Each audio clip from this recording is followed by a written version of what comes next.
A couple who already have a son decides to adopt a little girl, but they are afraid of how their child will react. Then he runs out of the house. Before we continue, please take some time to subscribe to Beyond the Ordinary, like, and share this video with your friends. It might brighten their day and inspire them to do good. Mary and Brad Gersh loved their son. They had always planned on having a big family, but 2 years after little Eddie was born, Mary had a miscarriage. After that, doctors told her that another pregnancy would probably cost her her life, so another baby was out of the question. Or was it? For a long time, the Gersh talked about adoption. Then one day they made a decision. All they had to do was tell Eddie.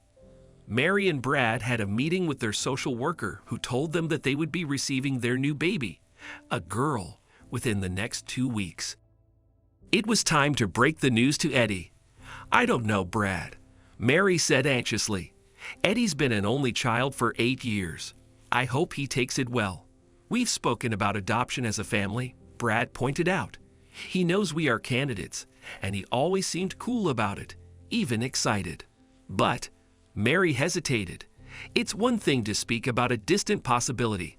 It's quite different when that possibility becomes your reality. He may not be as happy about it as we are. "We won't know until we tell him," Brad said. "Let's just call him and break the news." Mary called out, "Eddie, honey, why don't you come and join us? We have some news for you." A few minutes later, Eddie walked in with his baseball mitt under his arm. "Hey guys," he said. "What's up?" Mary patted the sofa next to her. "Sit down, Eddie," she said. "Daddy and I want to talk to you." Eddie sat and looked questioningly at his parents. Brad cleared his throat. "Well, Eddie," he started, "you know how Mom and I talked to you about maybe giving you a new little brother or sister." "Yeah," Eddie said. "You said we could adopt a kid who needed a family." "That's right." Mary smiled. "Well, we've had some news. You will be getting a new sister in the next 2 weeks." "A sister?" asked Eddie. "How old is this kid?" Brad and Mary exchanged a quick glance. "This little girl is a baby, Eddie," she explained. "She's just been born." "You mean small, like with diapers and baby bottles and stuff like that?" Eddie asked, frowning. "Yes," Mary replied. "That's right." "But a baby that small?" Eddie looked worried. "You'll need to look after it all the time." Brad was starting to look worried. "Eddie, that doesn't mean we won't have time for you. So it will be crying all the time," Eddie said. "And it will be." "It's not an it, Eddie," Mary corrected. "It's a she, it's a girl, and her name is Kim. She's your baby sister, Kim." Eddie just stared at his mom and dad. Then he jumped to his feet and ran upstairs. Mary leaped up. "Eddie," she cried. "Wait." Brad placed a hand on Mary's arm. "Let him go," he advised. "He needs time. This is a big deal, a big change in his life. We'll talk to him again later." 3 hours later, Mary went upstairs to call Eddie down to dinner and had a big shock. Eddie was gone. His room was a huge mess, and his piggy bank lay broken in the middle of the floor. "Brad," Mary cried, "come quick. I think Eddie's run away." "What?" gasped Brad. "Ran away? He took his money." Mary was crying. "Oh, Brad, he probably thinks we will pay more attention to the baby."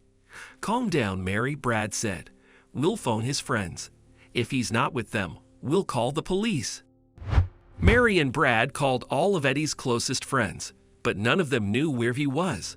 The distraught couple was about to call the police when they heard the front door open. "Eddie!" Mary gasped and ran to the door. "It was Eddie. Where have you been? We were so worried." "Listen, son," Brad said. "Just because there's going to be a baby in the family doesn't mean we love you any less, or that we will have less time for you." Eddie looked at his dad scornfully.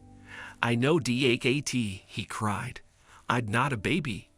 "We're so glad you came back, Eddie," Mary sobbed. "When we saw you'd run away." "Run away?" Eddie cried. "I didn't run away. I took the money from my piggy bank and caught the bus to the mall, and I got this for the baby." Eddie opened his backpack and took out a pretty pink globe with clouds and unicorns painted on the surface.